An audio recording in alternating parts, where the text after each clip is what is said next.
بسم اللہ الرحمن الرحیم۔ نبی صلی اللہ علیہ وسلم اپنے صحابہ کرام رضوان اللہ علیہم اجمعین کو بڑی جامع اور مختصر نصیحت کیا کرتے تھے، جن کے معانی بہت بڑے ہوتے تھے اور اس کا فائدہ زیادہ ہوتا تھا، لیکن اس کی عبارت بہت کم ہوتی تھی۔ ایسے ہی ایک نصیحت ابو ہریرہ رضی اللہ عنہ بیان کرتے ہیں کہ نبی علیہ السلام نے فرمایا، من یأخذ عنی ہؤلاء الکلمات فیعمل بہن او یعلم من یعمل بہن، کہ آپ علیہ السلام نے فرمایا، کون ہے جو مجھ سے یہ کلمات سیکھ لے، پکڑ لے، حاصل کر لے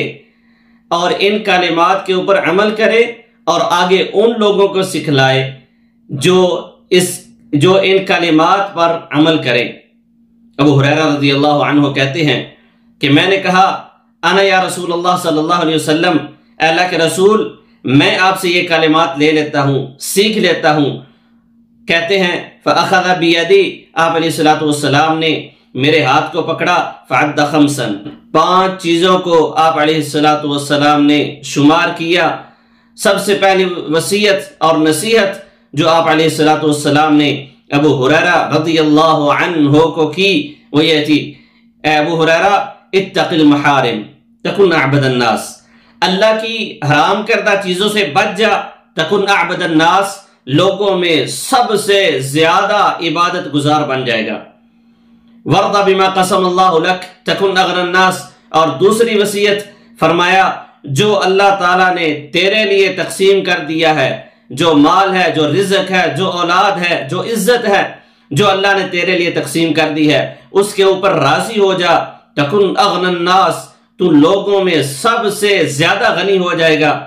اور تیسری نصیحت جو آپ علیہ السلام نے ابو ہریرہ رضی اللہ عنہ کو کی، فرمایا، وَأَحْسِنْ إِلَى جَارِكَ تَكُنْ مُؤْمِنًا،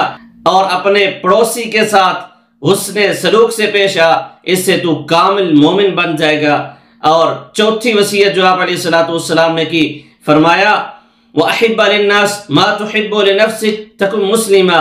جو اپنے لیے پسند کرتا ہے وہی لوگوں کے لیے پسند کر، جس چیز کی تمنا اپنے لیے کرتا ہے اس چیز کی تمنا دوسرے لوگوں کے لیے کر، اس سے تو مکمل مسلمان بن جائے گا۔ اور آخری اور 5ویں نصیحت آپ علیہ السلام کی، فرمایا، وَلَا تُكْثِرِ الضِّحْكَ، زیادہ نہ ہنسا کر،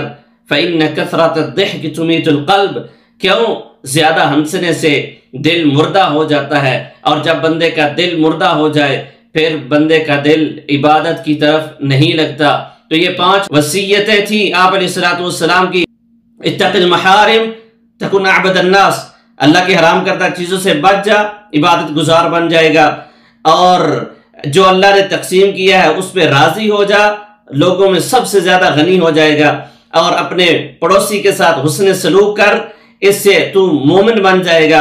اور جو چیز اپنے لیے پسند کرتا ہے وہ دوسروں کے لیے پسند کر، اس سے تو مکمل مسلمان بن جائے گا۔ اور زیادہ نہ ہنسا کر، کیونکہ زیادہ ہنسنا یہ دل کو مردہ کر دیتا ہے۔ اللہ تعالی ہمیں اس حدیث کو سن کر عمل کرنے کی توفیق عطا فرمائے۔